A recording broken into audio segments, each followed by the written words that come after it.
Hi, everyone. Judge Andrew Napolitano here for Judging Freedom.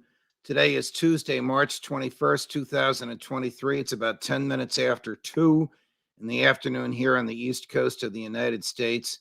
My guest today is one of the most knowledgeable people in the United States of America on Republican politics, who has such a wealth of information about it.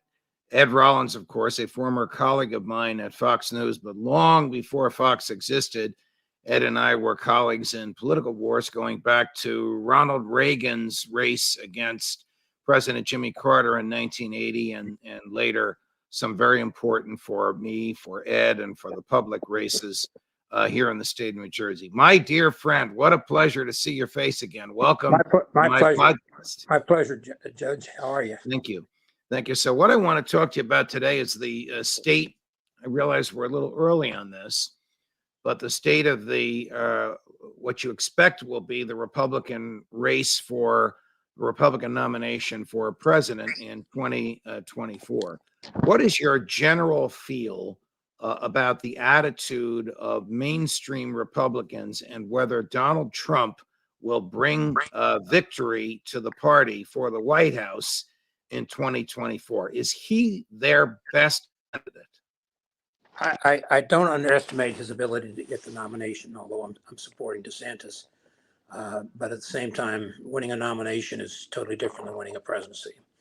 In order to win the presidency, a plurality of voters in America today are independents. They're not Republicans, they're not Democrats. So you can get 95% of the Republicans and not do well with the independents or the Democrats and lose. So my fear is that when you go through the next 2 years of chaos, Trump could easily win the nomination. I think he'll be contested, and I think he may have more trouble than he thinks, for the simple reason it's awful hard. You know, you've been around the courtroom a long time. I've been around a lot of campaigns. When the leader is distracted, and certainly Donald Trump's going to be distracted like he's never been distracted before, you can't have multiple court hearings and lawyers saying, you got to sit down and give me your evidence, your testimony. You got to basically pay attention to this and be running a viable campaign. So I think there's chaos. I think where we are as a country is that Democrats would much rather have someone other than Joe Biden to run, even though they're comfortable with him now. They're just not comfortable with him in the future. I think Republicans, a lot of money Republicans particularly, think, okay, we've had our term with Trump. We're not dissatisfied with his policies, but the personality conflicts and all the rest of the chaos that went on in the White House and the chaos that's now going on in his legal life, let's try someone that's more viable. If Trump is the nominee of the Republican Party and Joe Biden is the nominee of the Democratic Party, given all your experience and your extraordinary understanding of these things, is that good for Joe or bad for Joe? I would think Trump is the weakest candidate to go against. Biden has beat him once already. He certainly has all the resources of a presidency to add to that mix. And I think to a certain extent, Trump's not going to be as strong. Trump talks about his 77 million votes that he got the last time. He'd be hard pressed to get that same vote again. And I think it may be the numbers may be the same because usually about 10 to 15 million new voters turn out. But he's certainly not going to attract the independents. I don't think he's going to bring back suburban women that we lost badly in the last two elections. So my sense is I'm not optimistic about a Trump winning a presidency again. Is this issue of Ukraine a dividing line for Republicans? Now, I know you have watched my podcast. I am decidedly on the same side as Ron DeSantis on this. I believe that we are wasting human life and money by being involved in a fight in which we have no dog in the fight. Joe Biden is staking his career on this. I think he wants to run for re-election like his hero FDR as a wartime president. But back to the Republican Party. Is this a dividing line? Are Republican primary voters going to be with Lindsey Graham on this, or are they going to be with Ron DeSantis and candidly Donald Trump on whether or not we should be physically involved? My sense is this war is going to go on for a long period of time, and the Russians aren't going to back away until they get something for it, and they're not going to get anything in the short run.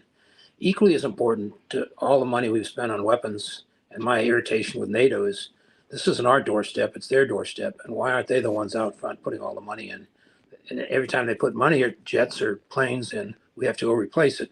So I think the American public's going to tire if it goes on another year or two, and particularly Republicans. I think Republicans in the House are going to be more difficult to get money out of than Biden has done in the past with Republicans. So I think the reality is, go ahead. No, You know what? please finish. The reality is, The reality is it's a long-term game here. And then they're rebuilding Ukraine. Certainly, they're going to expect us to pick up a big part of that cost. And those costs are going to be enormous. And Americans are going to say, thank you very much. We've got lots of things to do here in this country. And we're not exactly sound and furious in our economic matters. So I think you're going to find a real backing away. And I think that's the strategy of Putin, is just hang in there as long as we can. It's the way they've always fought the wars. We don't care about men getting killed. The difference is we've now been in wars in which we have always put the troops in. We're now putting the weapons in for someone else to fight. Every bit is expensive, not in the sense of manpower, but in the sense of effectiveness. I don't think we've made a darn bit of difference long term, other than spending an enormous sum of money. And there's no end to what we can spend. You and I remember the catastrophe of the LBJ and Vietnam. Right. They basically started out the same way. Well, they're not there to fight. They're there as advisors and instructors. So Joe Biden has sent military equipment there that only Americans can operate. So we have advisors and instructors there. What are they doing? They're picking targets on the sophisticated equipment, and they're pulling the triggers. Not actually triggers. They're a bunch of buttons and switches you have to press simultaneously. But the point is, American boys are shooting at Russian boys. Congress hasn't authorized it. The public doesn't know about it. Here's and I don't mean to pick on him, but he's an example of a wing of the Republican Party. Here's Senator Graham shortly after there was a confrontation over the Black Sea between an American spy drone and a Russian fighter pilot who identified the drone. Take a listen. Well, we should hold them accountable and say that if you ever get near another U.S. set flying in international waters, your airplane would be shot down. What would Ronald Reagan do right now? He would start shooting Russian planes down if they were threatening our assets. I'm not so sure Ronald Reagan would be shooting Russian planes down, but I'll let you answer. You worked for him. He would not be shooting Russian planes down. He certainly would, if the Russians made any kind of move on him. We had one incident early in the first administration where some Libyan jets came out and tried to engage us in international waters, and we shot them down. But they engaged us, and we crossed the line. And he'd given very strict orders that don't fire first. If they fire at us, take them out. And that's what we did. My sense is he wouldn't be shooting down planes. He wouldn't be shooting down balloons. I think the reality here is we've got to have a very consistent policy. Do we have an open-ended check? We spend an enormous amount of money on defense. We're never going to get out of our budgetary process until we take a hard look at defense. I remember I've been around Washington for 50 years now. And I remember in the 70s when the defense budget and the social budget became equal. Now the defense budget is way ahead. And I think to a certain extent, we're talking about new submarines, we're talking about new planes. You'll never appease the generals. And the reality is the generals haven't won a war in a long, long time. And I think so. Our defense budget, you know this, and people watching us now know this, but I feel compelled to remind everybody, is larger than the next 12 nations' defense budgets combined, which of course includes Russia and China. But a lot of that impetus comes from the military-industrial complex and from Republican members of Congress. I mean, Trump and DeSantis, or whoever's going to run on the Ed Rollins attitude of we're wasting money on defense, is going to have to confront that Lindsey Graham wing of the Republican Party, which has typically voted for more money, more defense, a muscular national defense. How do you confront that? Well, first of all, Lindsey Graham will change his position 9 more times in the next month. Agreed on that. And his battle fatigues all came from being a legal officer as opposed to a combat officer. I think it's a serious question. I think we have to basically show strength. But the reality I go back to is There are 30 nations in NATO. Russia is not on our border. Ukraine is not on our border. There's a humanitarian effort that you always want to go in and see some bullying stopped, but we're the only ones in there. We're the only ones paying the price. And every time another country puts weapons in, we have to go replace those weapons. And I think the American public now sees a lot more priorities and doesn't see an end game here. I don't see an end game. I think as long as Putin is there, Putin's going to stay in this war as long as possible. He doesn't care how many men it takes to wipe out. At the end of the day, he's still got all the nukes. We don't have the nukes. I mean, we have nukes. He has nukes. Ukraine has no nukes. And sooner or later, he's not going to lose. He's not going to lose Russia, and he's not going to lose the ends of Ukraine that they've captured. So my sense is he's building his allies with China.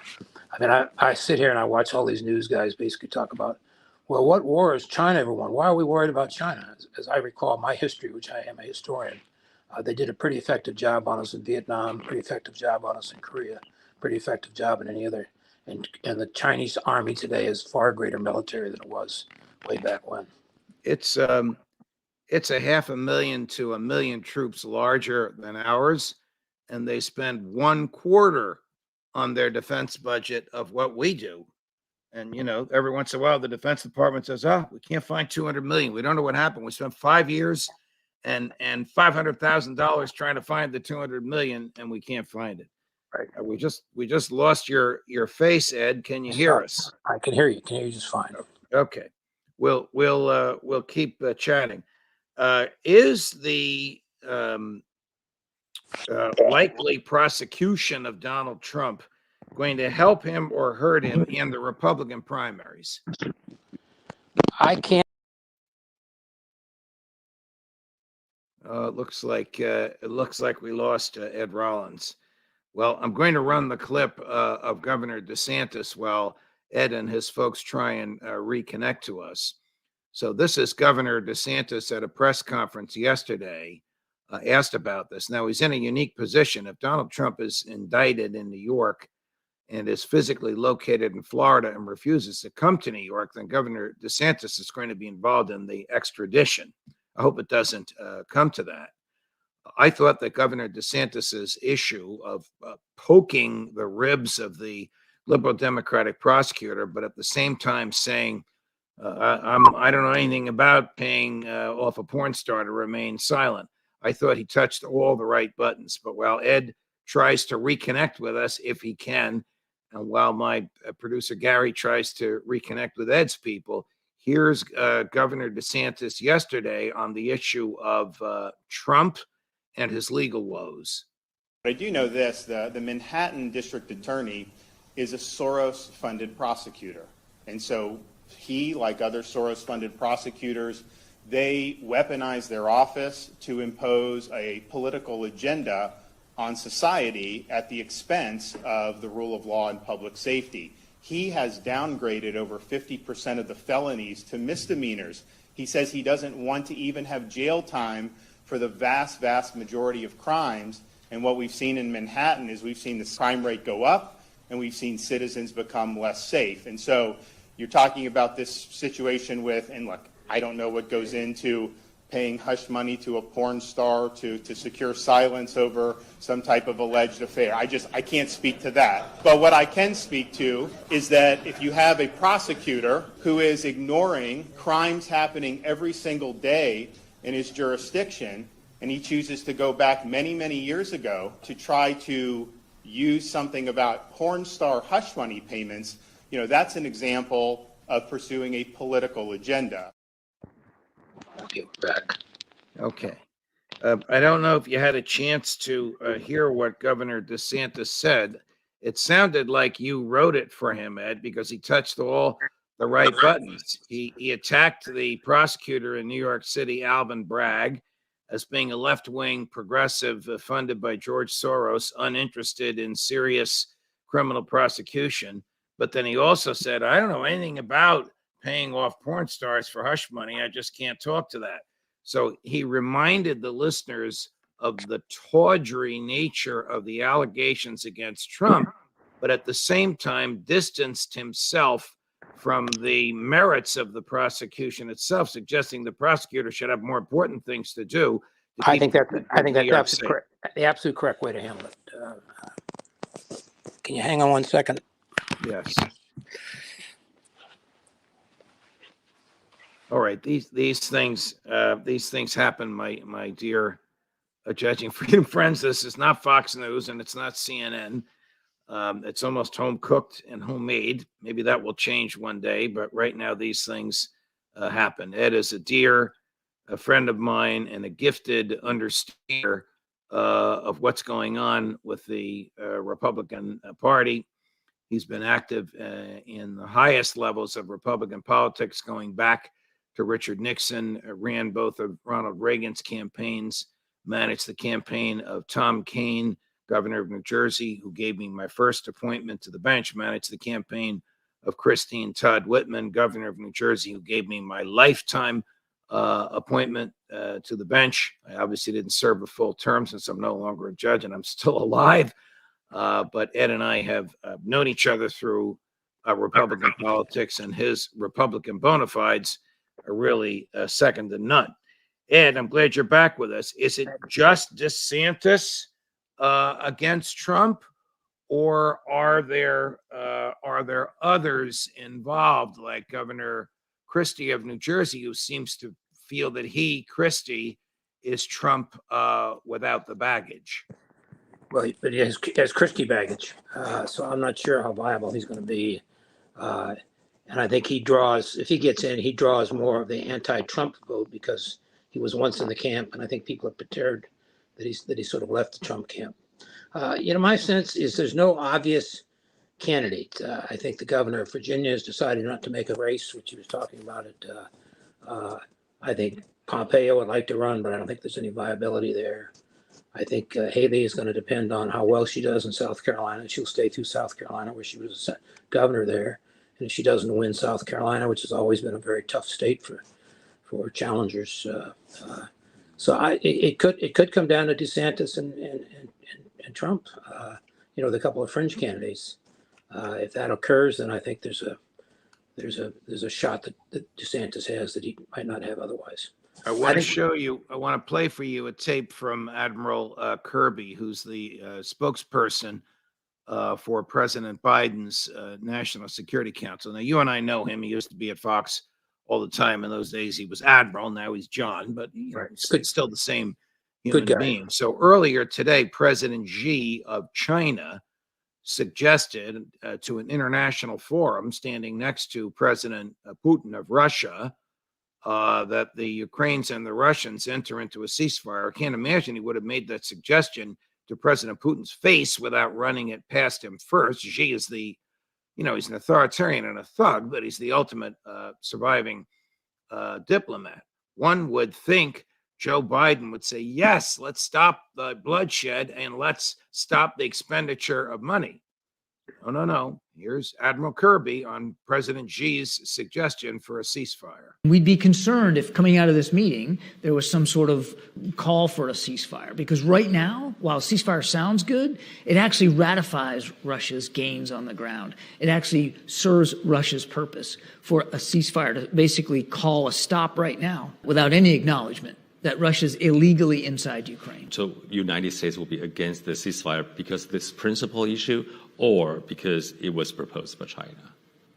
I think I've been very clear. It's about the principle of a ceasefire called for right now, which would essentially just ratify Russia's gains.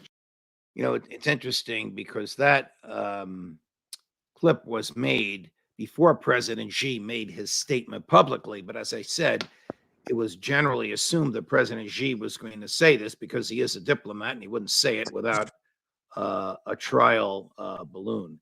Can Ron DeSantis win a majority of the Republican votes with that Joe Biden is wrong, the war is wrong, we shouldn't be ending it, Russia's going to win, and it's not in our backyard? I don't think Russia's going to win. What I think Russia's going to do is try and solidify what they've already captured. They're not going to conquer Ukraine. And Ukraine, I don't think, is going to drive the occupied territories back into Russia. I think Ukraine would love to go fight and do some damage to Russia. That isn't going to happen. If they try and do that, then you're gonna get into tactical nuclear weapons. I don't care who you are. I'm not a military leader, but that's just what's going to happen. I understand human nature, and Putin is not going to be the man who's going to lose Russia. And he now thinks Russia includes the provinces that they've already taken. I think this process will go on. This will be the ground discussions, and it'll go on for another year with a lot more bloodshed and a lot more resources.